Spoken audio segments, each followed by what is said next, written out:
Dans un livre de l'écrivain et poète néerlandais Cees Notenboom, on trouve un étrange virlangue. Vous savez, ces groupes de mots difficiles à prononcer. La traduction italienne a choisi d'utiliser le verbe dondolare, se balancer. Dondola, dondolare, dondola, dondola. C'est la façon dont l'écrivain traduit ce qu'il voit et ce qu'il entend, assis à la table d'un café à Venise, tôt le matin. Les ouvriers qui s'affairent, les étudiants qui trottinent, les touristes qui arrivent.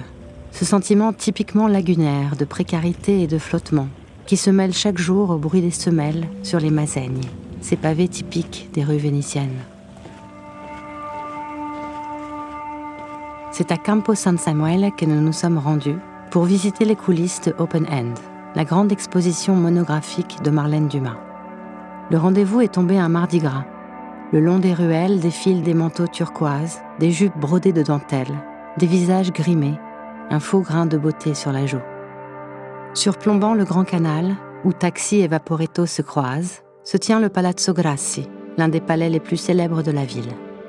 Depuis les années 50, le Palazzo Grassi s'est découvert une vocation pour l'art. Dans ces salles majestueuses, des artistes tels que Luke Timmons et Damien Hirst ont exposé. C'est aujourd'hui le tour de Marlène Dumas. Le titre Open End semble s'adresser directement aux visiteurs de l'exposition. On songe à la fragilité de la vie, à l'incertitude de l'époque, mais pas seulement. L'expression sied parfaitement à la nature ambivalente, à la fois ouverte et indéfinissable de toute œuvre d'art. Open End. Plus qu'une métaphore, il ne peut s'agir que d'une chaleureuse invitation à voir le monde de nos propres yeux.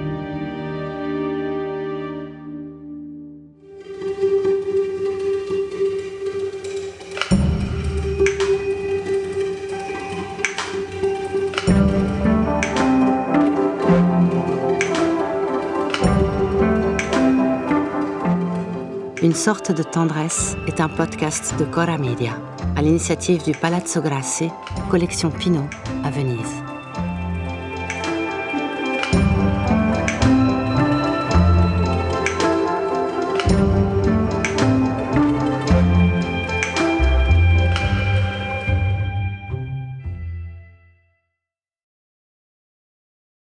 Le titre Open End est une proposition de Marlène qui a vécu des choses assez difficiles cette année, avec entre autres la mort de son mari, le Covid, enfin beaucoup de choses dark, et cette espèce de tension entre être dans l'appétit de la vie, mais on est aussi dans la fin de quelque chose.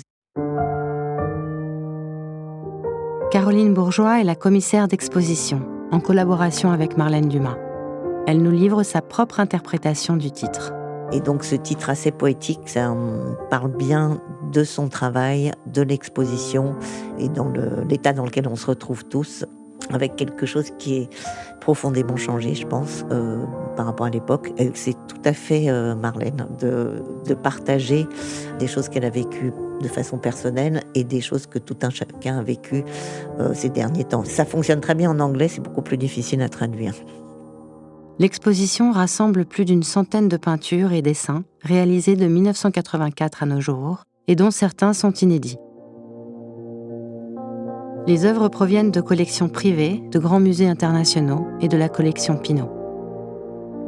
Faire une exposition monographique, c'est toujours une énorme aventure. On devient très très très proche et de la personne et de son travail. C'est comme quelque chose d'un peu, pas fusionnel, mais de cet ordre-là, on est complètement pris dans le travail. On a dû travailler entre guillemets à distance, aussi dû au Covid, donc c'est un peu original comme façon de faire. Et elle a beaucoup aimé le fait qu'on ne soit pas du tout chronologique et qu'on pense par rapport à la plus grande actualité. Donc ça s'est élaboré petit à petit comme ça. Et j'ai mieux ressenti et compris comment elle travaille, comment toutes ces images qu'elle a peuvent la poursuivre, comment elle ose peindre, mais à quel point c'est cher payé pour elle. Enfin, à quel point c'est pas une chose facile du tout. Il faut vraiment être dans un état particulier pour qu'elle arrive à se laisser aller à ça. Cet état particulier dont parle Caroline Bourgeois, Marlène Dumas ne peut l'atteindre que dans un seul endroit, son atelier. C'est là que ses œuvres prennent forme. L'atelier d'artiste fait souvent l'objet d'un culte romantique, comme dans le cas du peintre Francis Bacon, dont le célèbre atelier de Londres fut démonté, pièce par pièce, pour être reconstitué dans un musée en Irlande. Marlène Dumas, quant à elle, ne semble pas vouloir nourrir une mythologie particulière sur son lieu de travail.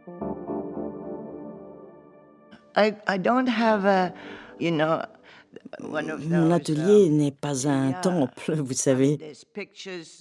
Je veux dire, il y a des images, des photos, des choses qui sont là depuis des années, épinglées sur les murs, entre les tableaux et le reste.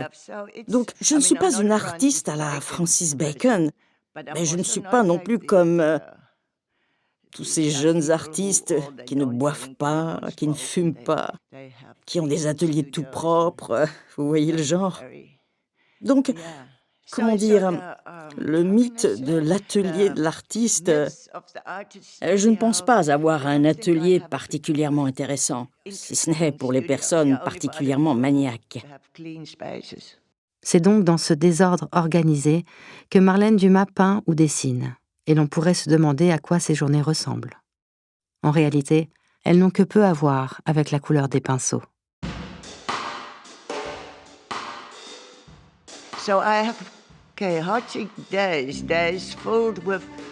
Mes journées sont chaotiques.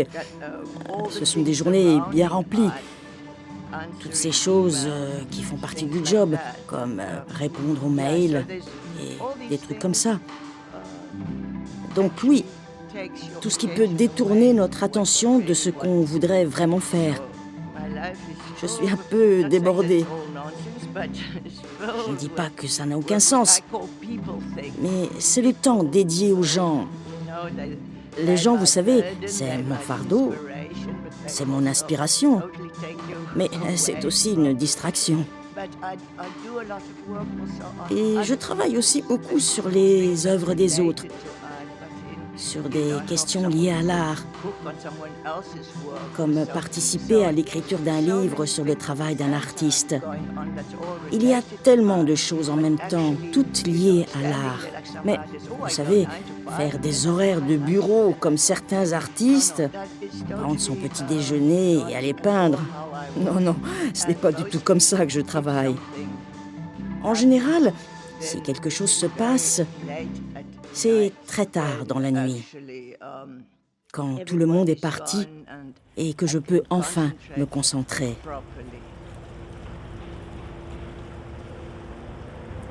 Après un long voyage, les tableaux de Marlène Dumas, soigneusement emballés dans de grandes caisses en bois, arrivent enfin à Venise.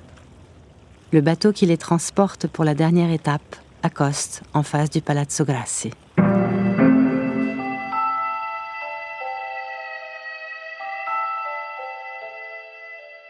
Pendant 2 mois, c'est Marco Ferraris, le responsable des expositions du Palazzo Grassi, qui a accueilli et pris en charge les peintures de Marlène Dumas. L'artiste a accepté de collaborer à sa propre exposition. Et le Palazzo Grassi, conformément à sa tradition, lui a donné carte blanche. La carte blanche, c'est la possibilité qu'on donne à des artistes de la collection de s'imaginer la transformation de l'espace du Palazzo Grassi ou bien aussi de Punta della Dogana sans limite. Une œuvre qui rentre dans les espaces et qui n'a pas de limite, enfin. Les précieuses caisses renfermant les tableaux sont déposées au rez-de-chaussée, dans un hall splendide, bardé de colonnes. Certaines sont déjà ouvertes, d'autres sont encore scellées. Sur le flanc des boîtes, on peut lire le titre des œuvres. The Bride, The Visitor, Red Moon, The Crucifixion, Pasolini's Mother. Marlène Dumas est là, elle aussi. Elle vient d'arriver d'Amsterdam pour participer au montage de l'exposition. Bon, ce matin, on a commencé à accrocher les œuvres de Marlène Dumas. Hier, l'artiste est arrivé à l'après-midi. Elle avait déjà fait une plan très détaillé de l'exposition, mais quand elle est arrivée, elle a changé un peu de place quelques tableaux. Et alors, hier soir, on a fait une tour avec elle, on l'a laissé s'approprier de l'espace. Et ce matin, de son arrivée, on a cherché d'accrocher le plus possible de tableaux. Lorsque l'on pénètre dans un musée ou dans une galerie pour voir une exposition, on ne réalise pas forcément la grande complexité du travail effectué en amont. Marco Ferraris fait partie de toutes ces figures qui s'activent dans les coulisses d'un musée ou d'une institution culturelle. Pour qu'une œuvre puisse enfin être vue et appréciée du public, il faut aussi savoir être à l'écoute de son créateur.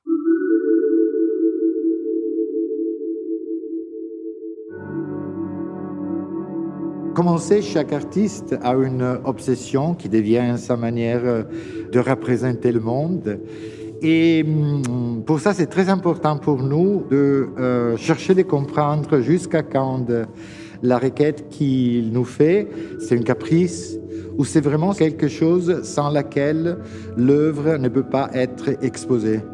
Ça se passe beaucoup de fois qu'ils arrivent avec des requêtes incroyables, qu'on dit mais ça c'est pas possible, on doit pas essayer de le faire, mais petit à petit on comprend que s'il n'y a pas ce détail que l'artiste demande, l'œuvre a une vraie grande difficulté à se manifester, à être communiquée au public. Et notre travail, c'est surtout de chercher, de traduire la spécificité de chaque artiste et de rendre possible la volonté, comprendre comment l'artiste veut que les choses sont faites. Alors on est un peu la trait d'union entre l'artiste même et les gens qui travaillent avec nous, les gens qui travaillent le bois, les gens qui travaillent le fer, la lumière, etc. Avant d'allumer son micro, Marco Ferraris nous raconte une anecdote. La veille de notre rencontre, il a fait 16 km de marche, d'après le podomètre de son portable. 16 km parcourus au sein même du Palazzo Grassi, à force de monter et descendre les étages. S'il s'agit d'un vrai travail, cela ne veut pas dire qu'il n'y a pas de place pour l'émotion. Et parfois, le hasard fait bien les choses. L'hasard, c'est que j'avais travaillé pour la première exposition qu'avait fait Marlène Dumas ici à Venise, ça fait 20 ans. Ça a été l'époque dans laquelle la peinture retournait dans l'espace de l'art contemporain. Et la retrouver après 20 ans, ça a été plutôt émouvant. J'ai retrouvé ici pas mal de tableaux qui ont été exposés à l'époque. Et ça a été une émotion partagée avec elle parce qu'elle a dit ce sont des œuvres que ça fait des années que je ne les vois pas et le revoir et en plus tous ensemble, c'est pour moi un moment très, très émouvant. Parmi les œuvres exposées au 2e étage, il y a une petite huile sur toile représentant Charles Baudelaire. Son recueil posthume, Le Spleen de Paris, a inspiré à Marlène Dumas toute une série de tableaux. Ces toiles, qui réinterprètent en peinture les petits poèmes en prose, ont été exposés au musée d'Orsay à Paris en 2021, à l'occasion du bicentenaire de la naissance du poète. Le cœur de cette programmation était Marlène Dumas. De cet échange est née toute une série de 16 tableaux, qui est la lecture que Marlène Dumas propose du Spleen de Paris. Ces extraordinaires textes de prose où Baudelaire révolutionne la langue, puisqu'il fait passer la poésie, non pas du domaine du vers, du domaine rythmé, du domaine des muses, à la prose, la matérialité du monde.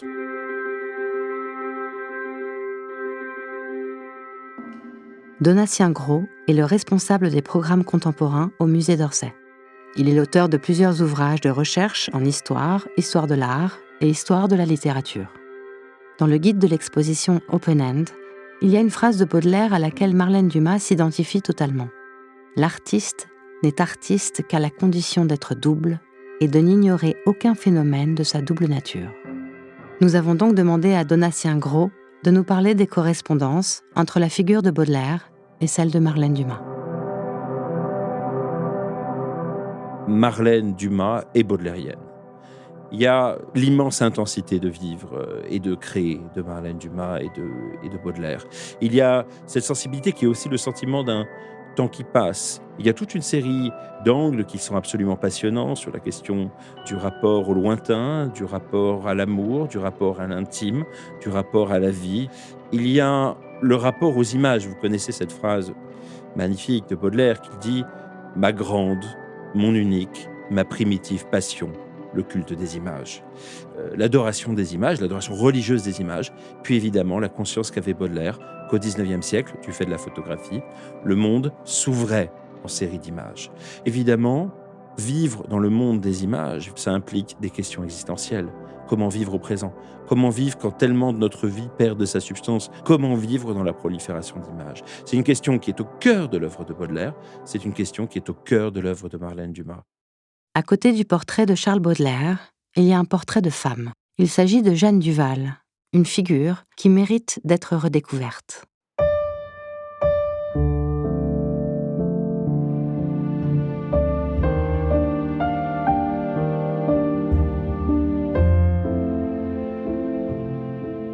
Jeanne Duval, c'est l'amante de Baudelaire, la compagne d'une vie avec des hauts, avec des bas. Et Jeanne Duval inspire très très nombreux poèmes. La chevelure, le balcon, certains des plus beaux poèmes des Fleurs du Mal. C'est une matrice à fantasmes, une matrice à vérité, à la fois très dense et insaisissable, une sorte de paradoxe. Et Jeanne Duval est créole. C'est-à-dire que dans les années 1850, 60, plein milieu d'un monde qui est un monde essentiellement raciste, Baudelaire, le grand poète de la modernité française, son amour est une femme créole. Et cette situation, qui est une situation personnelle, est aussi une situation artistique, et d'abord et avant tout une situation artistique. Et donc c'est fascinant parce que Jeanne Duval, dont on ne connaît pas l'origine, certains la disent haïtienne, d'autres disent qu'elle vient des Indes. C'est le chemin qui mène à l'ouverture du monde. Marlène Dumas, dans sa peinture, a touché quelque chose de très profond.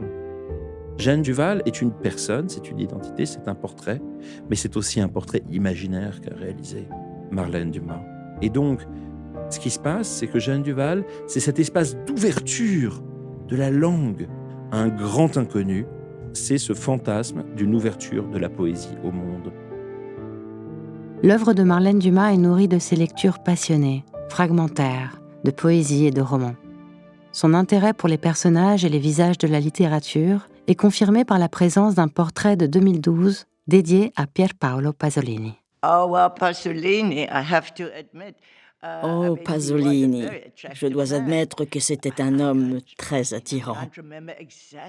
Je ne me souviens pas exactement quand je suis devenue fan, mais je me rappelle très bien m'être rendue en autostop à Paris, juste pour voir son film « Salo ou les 120 journées de Sodome ».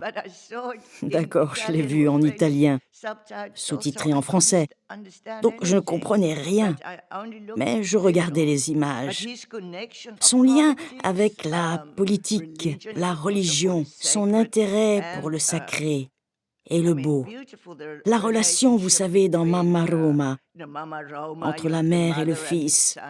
J'ai toujours pensé que c'était assez merveilleux, toutes ces histoires d'amour, non seulement entre hommes et femmes, mais aussi entre les hommes et entre les femmes, toutes sortes d'histoires d'amour. Et il écrivait très bien aussi.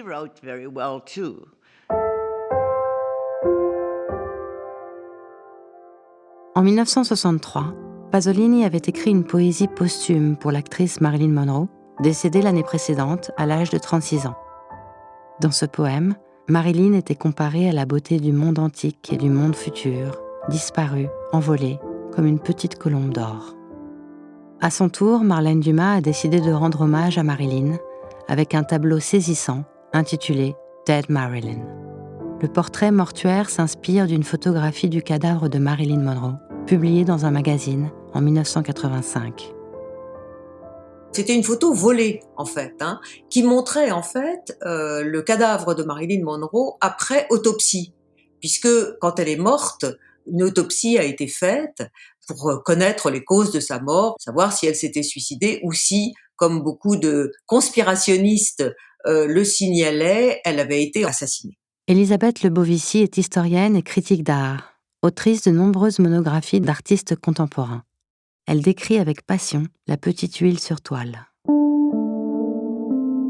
Cette espèce d'icône absolue de l'image des années 50 et 60 se retrouve donc à l'état de cadavre, doublement traumatisé, d'une part par les épreuves de sa mort et d'autre part par donc cette autopsie, cette chirurgie qui a été pratiquée sur son corps et sur son visage. Et c'est là où arrive Marlène Dumas.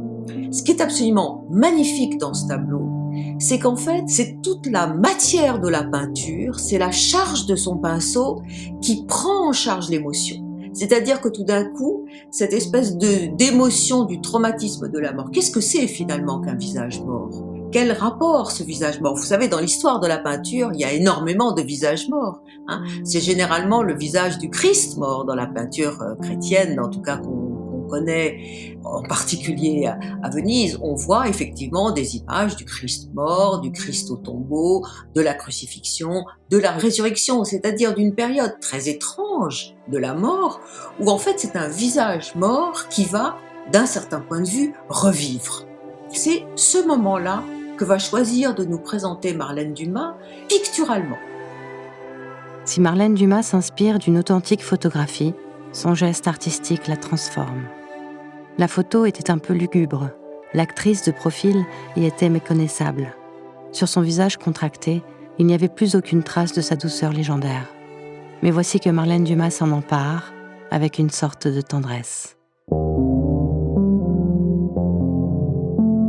C'est absolument magnifique de voir comment finalement des couleurs qui sont d'habitude utilisées pour des scènes beaucoup plus mignonnes, beaucoup plus jolies, le turquoise, le vert, le bleu, les touches comme ça de violet, vont ici venir à la surface, créer cette espèce de texture, créer cette gestualité picturale, ce geste de la peinture, qui va venir nous donner toute l'émotion et toute l'affectivité que ce portrait nous apporte. Et alors, il y a une deuxième chose qui est intéressante à voir aussi dans cette peinture, c'est la façon dont les cheveux ont été traités.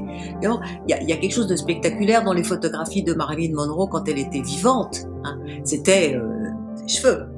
Et là, tout d'un coup, on sent presque, par la caresse du pinceau, la caresse de la brosse qui les a tirés en arrière. Et donc, en fait, c'est ça que je trouve extraordinaire dans le travail de Marlène Dumas, c'est comment tout ce rapport de l'après-mort, toutes ces choses de l'après-mort, de quelqu'un qui est mort finalement 2 fois, qui a été abîmé 2 fois dans la mort, va évidemment se retrouver à la surface du tableau. Lors de notre conversation sur Marlène Dumas, Elisabeth Lebovici évoque spontanément un autre tableau qui lui tient à cœur. Magdalena, Out of Eggs, Out of Business. Je trouve ce tableau assez extraordinaire. D'abord parce que le corps émerge à peine d'un fond marron très sombre. Le personnage qui nous arrive comme ça, on ne voit pas ses pieds d'ailleurs, qui arrive frontalement comme ça de nulle part. En fait, son corps, il est aussi dans ce nulle part. Une vieille femme, c'est aussi une femme qui ne peut plus enfanter, out of eggs, out of business. C'est évidemment un commentaire ironique sur l'après-ménopause. Soyons lucides. Et dans ce corps qui nous fixe quand même, on ne voit finalement que très peu le corps et beaucoup ces cheveux incroyables qui décorent le corps et qui descendent jusqu'à l'entrecuisse. C'est une espèce de cheminement comme ça de cheveux qui nous fait parcourir le tableau de haut en bas. Moi, je trouve absolument incroyable la façon dont Marlène Dumas a justement représenté cette sécheresse de la vieillesse. Comme si la liquidité de la peinture s'était presque asséchée pour devenir une sorte de gribouillis grisâtre, comme ça. Et ce que j'adore, moi, dans ce tableau, c'est justement comment, finalement, cette espèce d'impression de sécheresse du corps, qui n'aurait plus rien à donner, mais qu'est-ce que ça veut dire ? C'est une impression complètement sociale, évidemment, nous est rendue, là encore, par la matérialité de l'application de la peinture. Voilà. Dans la grande salle du premier étage, Magdalena, dans l'attente d'être accrochée, semble appuyée contre un mur. Marlène Dumas traverse d'un pas lent les espaces du Palazzo Grassi. Nous lui avons demandé de nous parler de Hafid Bouazza, un écrivain et ami disparu l'année dernière, et du sens qu'elle a voulu donner au titre de l'exposition Open End. Marlène Dumas a répondu que ce titre avait à voir avec les événements de sa vie récente, avec le passage du temps et avec la vie qui l'attend. Après quoi, elle nous a fait une proposition. I want to J'aimerais vous faire écouter un morceau. C'est un beau poème, lu par Marianne Faithfull. Je pense que c'est une bonne façon de conclure. Et elle le fera beaucoup mieux que moi. Oui, cette année, beaucoup de gens sont morts. Non seulement Hafid Bouazza, qui n'est plus là, mais aussi mon compagnon. Et l'année prochaine, j'aurai 70 ans. Il ne me reste pas beaucoup de temps non plus. Peut-être un peu. On écoute la chanson?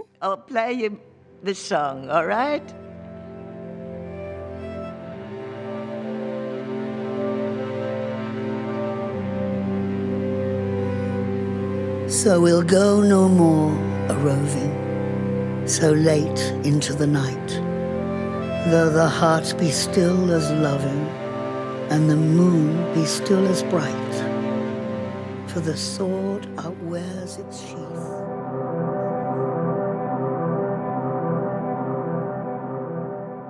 Au fond d'une salle du 2e étage, il y a un petit tableau posé sur le sol. À l'origine, il devait s'agir du tout dernier tableau de l'exposition. Puis Marlène Dumas a choisi de le déplacer. Il s'intitule Hinder et il est dédié à sa mère, Helena, décédée en septembre 2007. Marlène Dumas accorde toujours une grande attention aux titres de ses œuvres. Elle les choisit avec soin. Parfois, ce sont des titres lapidaires et assertifs comme The Death of the Author, parfois des propositions mystérieuses comme Snow White ou The Next Generation. Dans le cas qui nous intéresse, le titre se compose d'un seul mot, Hinder, qui vient d'un poème en langue afrikaans. Le mot a plusieurs sens. Il évoque à la fois la conclusion, la fin d'un voyage, mais aussi un horizon, une possibilité, un espace encore ouvert. Une fin ouverte en somme, une délicieuse ambivalence, dans la droite ligne de l'exposition Open End, dans le plus pur style de Marlène Dumas.